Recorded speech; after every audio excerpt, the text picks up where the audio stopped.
It's time to decorate for yet another holiday. Let's go ahead and take our normal decor to this amazing Valentine's Day decor, simply and easily.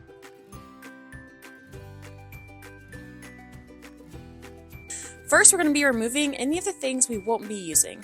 So I'm going to take away the garland and add yet another garland that says, "Be mine." I've had this one for a very long time, but you can still get one similar.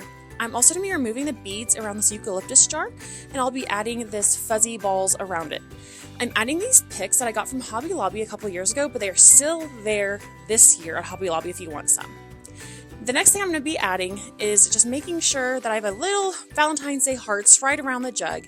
And then I decided I went ahead and needed my greenery again. To jazz up the greenery again, I went ahead and grabbed some of these red picks, or you can use little foam scatters, and just place them through your greenery to give it a little bit of red pop. By choosing your one area and some Valentine's Day red colors, it helps it give a lot more festive of a look for a lot less money and a lot less decorations. I'm going to swap out this simple pine cone wreath for this door hanger that Hobby Lobby still has. I'm going to go ahead and add a little bow to it just to give it a little bit of a customization. I do have a video on how I made that bow that I'll link in the description below. The front door, I'm going to do very, very simple. We're just going to remove my winter welcome with a little heart Valentine's Day door hanger that Hobby Lobby still has with my welcome mat and that red mat that I used left over from Christmas.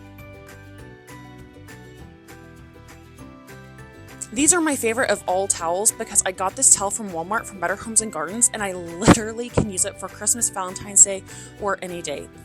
They are pretty and they can be used. Here's our finished look for our awesome Valentine's Day decor that was very, very simple to make. Thanks for joining us, and as always, stay festively frugal.